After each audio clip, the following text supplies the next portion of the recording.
Take it from me.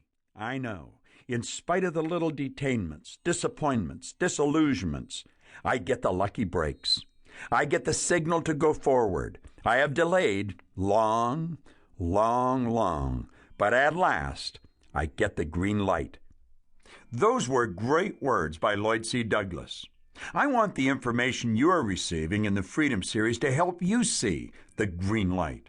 I know the real you feels the urge to live in a larger way, to enjoy the experience of real achievement, and yet, at the same time, doubts wander aimlessly in and out of your mind. And questions, always those questions. Can I do it? Do I have what it takes? How do I stir my giant, my genius? How do I release the creative energy to do? Yes, to do the big one.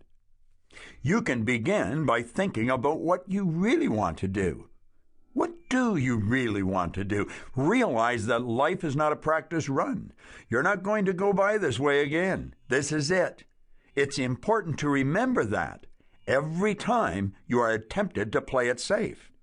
Some time ago, I was visiting New York with friends. We were standing in Times Square, and I looked up and saw a billboard that caught my attention. It read, "The person who has the most toys when he dies is still dead." I had to laugh. It's so true. Now, you might be thinking, that is a cute line, but what's the point? The point is not the toys. We don't do things for what we get. We do them for what we become. Everything you own at the time of your death is going to belong to someone else. But what you are is yours forever. You might have everything you want, but I can assure you that you have not become everything you are meant to become, everything you are capable of becoming. We're here to grow, to find out just how much of ourselves we can bring to the party. Dig into those deep reservoirs of talent and ability you possess. Find out what you are capable of doing and absolutely refuse to let your old conditioning control you or your way of thinking any longer.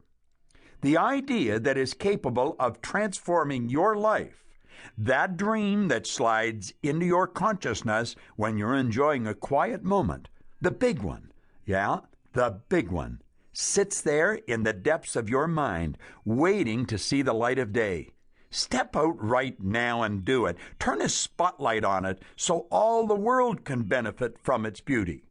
When you begin to talk to other people about the big one, make certain you are talking to people who are moving in the direction you're moving.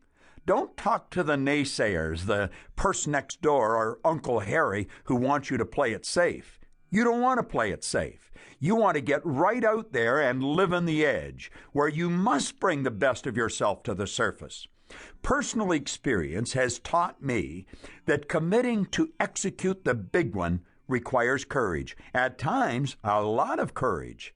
But I have learned the possibility of success increases dramatically when our courage is not blind, when we have courage that is based on understanding. We could begin by understanding what it is that causes all those naysayers, the person next door or Uncle Harry, to play it safe rather than go after the big one. They had dreams. What happened to their dreams? Why does anyone settle for living in such a little world?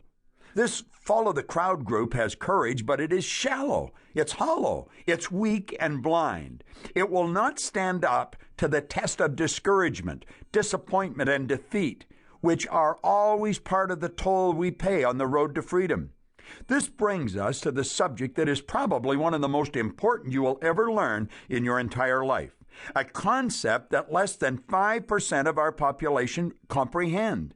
It could and should be taught to a child with the same importance, and at the same age, we begin to teach them how to walk and talk the various languages that they willingly and eagerly grasp.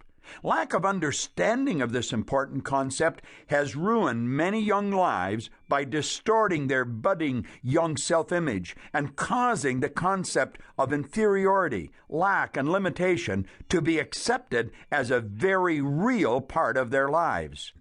This looming imaginary demon I referred to as the terror barrier. I strongly urge you to listen to this message a number of times. Listen very carefully.